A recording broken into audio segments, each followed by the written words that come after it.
Hi, BookTube. Bill Ruttenberg here with the Ruttenberg Library. Come to you this Saturday afternoon with the book review. I wanted to review the book Tried by War, Abraham Lincoln as Commander-in-Chief by James McPherson. I just got done reading this book this last week, and I thought it was an excellent book, and I just wanted to share some thoughts with you in case you were thinking about reading this book and getting an idea of what the book is really all about. Of course, the title kind of tells it all, but I'll give you a little bit of the ins and outs of the book.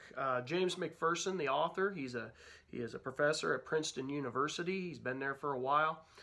He's been doing research and writing about the Civil War for about 50 years or over 50 years now, and so he's very well grounded in the Civil War and the ins and outs of the different events and that kind of stuff.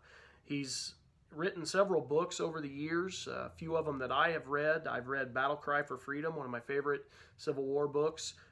It won the Pulitzer back in the late 80s. It was a part of the Oxford University History of the United States series. He wrote Abraham Lincoln and the Second American Revolution. That was a pretty thin volume, very good though. Very quick read, but very well worth the time.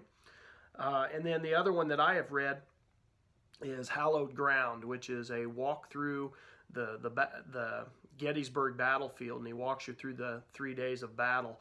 And that was an awesome account. And to my understanding, he does a lot of battlefield tours with students and guests there at Gettysburg, and so he's, I'm guessing, pretty good at it.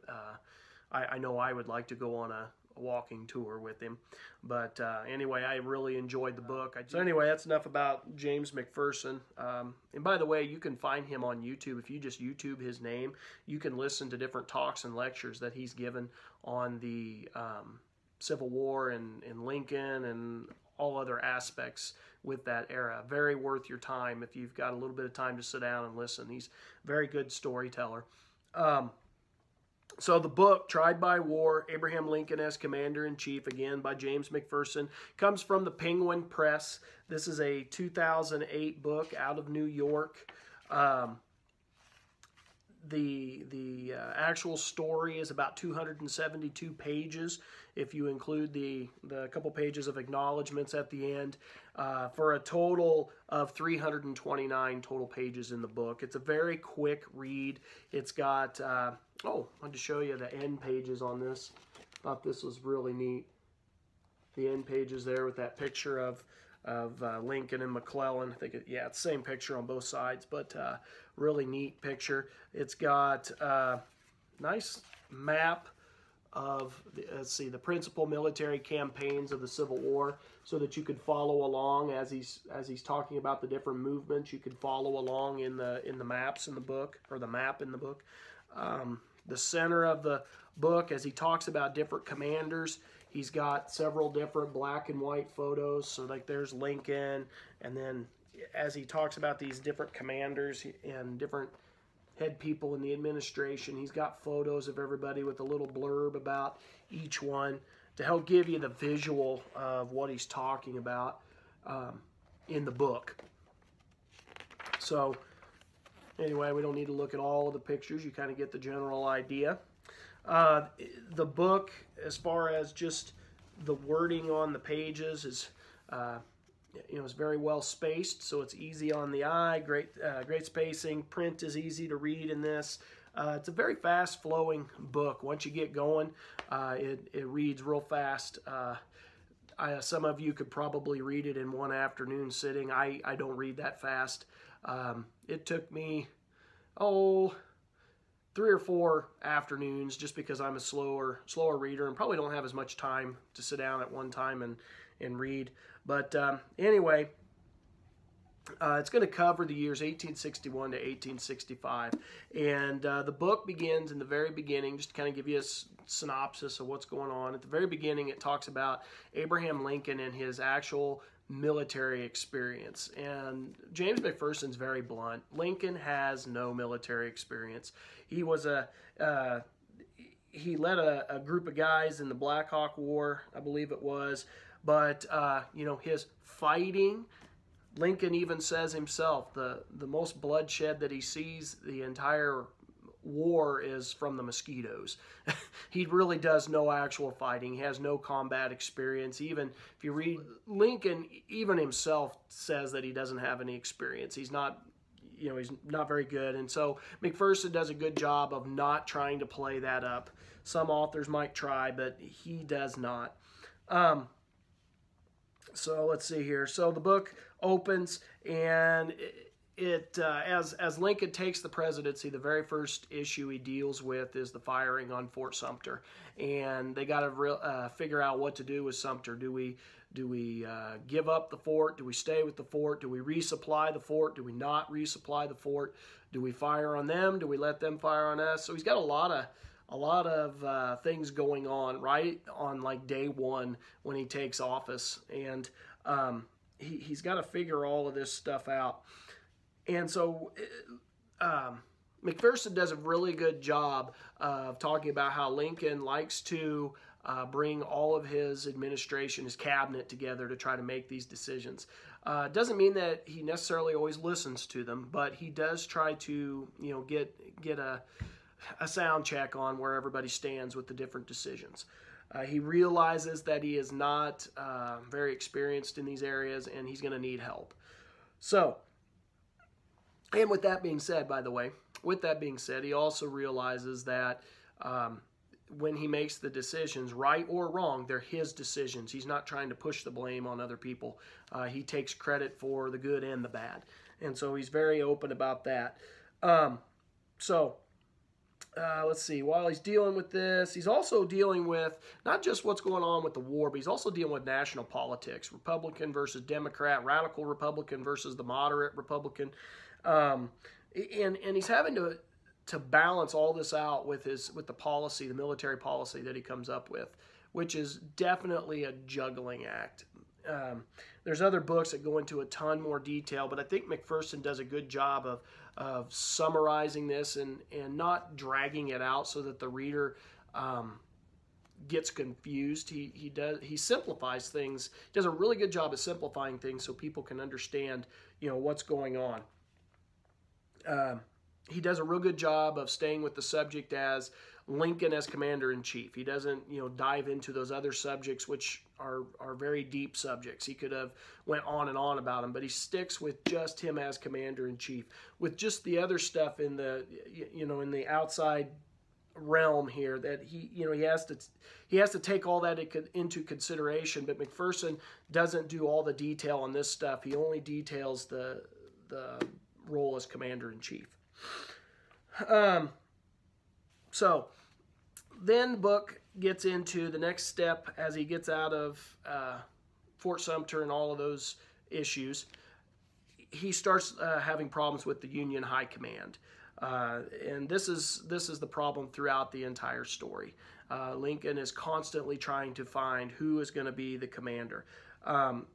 McPherson, as he tells the story, attacks everything chronological, and he keeps everything so that if you're an amateur historian like myself, you don't get lost jumping from story to story. He keeps it all in a timeline, flowing on the timeline so that everybody could keep up.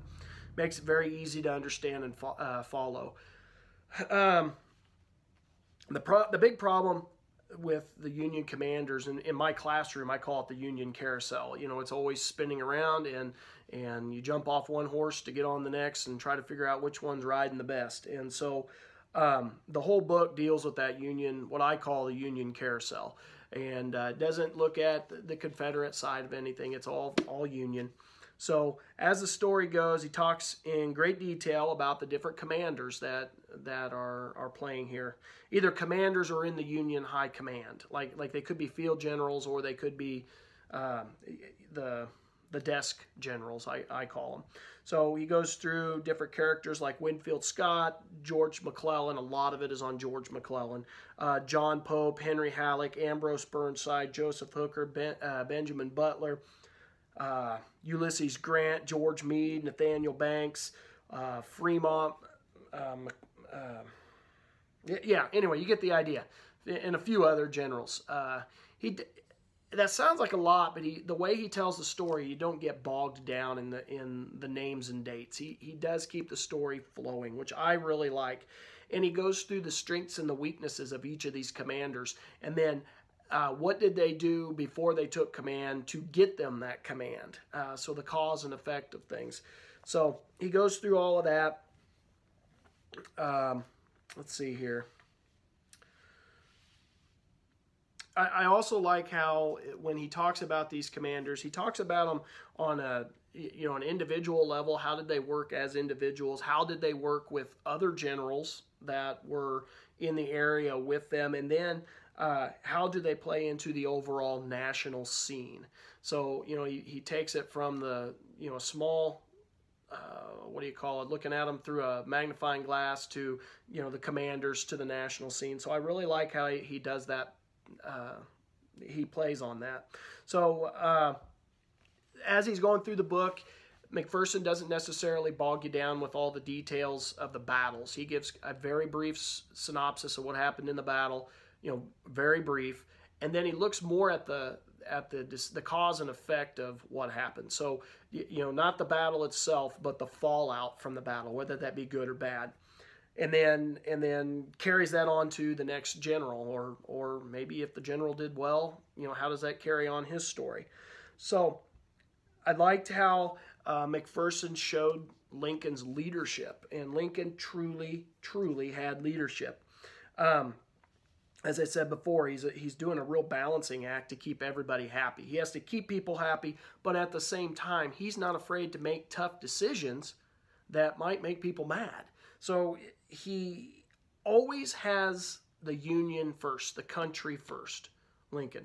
And I absolutely love that. And McClellan really plays that out in his storytelling, that he's always making the decision for the country, not for the individual necessarily, even though he's trying to keep people happy. It's for the country, what is best for the country. Just because everybody loves McClellan doesn't mean he's necessarily the right general.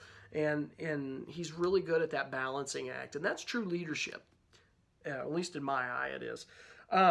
McPherson also discusses how the Civil War was a maturing time for the Union Army. At the beginning of the war, most of the best generals, for the most part, went south. A lot of those went with the Confederacy. And so at the beginning of the war, it's trial and error with these Union generals. A lot of these guys had not been tested for the most part, and it's a learning period for them. And Lincoln has to wait for the cream to rise to the top. It's very, very frustrating for Lincoln, because he's trying to find, he's switching commanders all the time, trying to find who is the guy that's going to, actually stick it out and do the right thing and actually defeat the Southern troops and not run from them. Let's see here. Overall, I thought that this was a very, very fair assessment of Lincoln. I thought it showed his strengths and his weaknesses as a commander, or as a commander-in-chief. He points out both the strengths and the weaknesses, and I think that's great in the book. It's easy to understand, easy to see that McPherson is a great teacher for amateurs or professionals. That came out of the book for me anyway.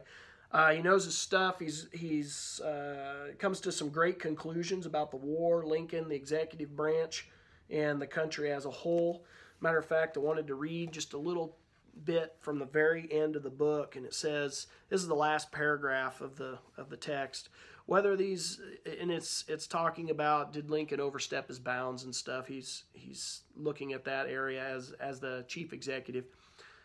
So whether these violations of civil liberties constitute a negative legacy that offsets the positive legacy of the Union and emancipation is a question everyone must decide for himself or herself. The crisis of the 1860s represented a far greater threat to the survival of the United States than did World War I, World War II, communism in the 1950s, or terrorism today.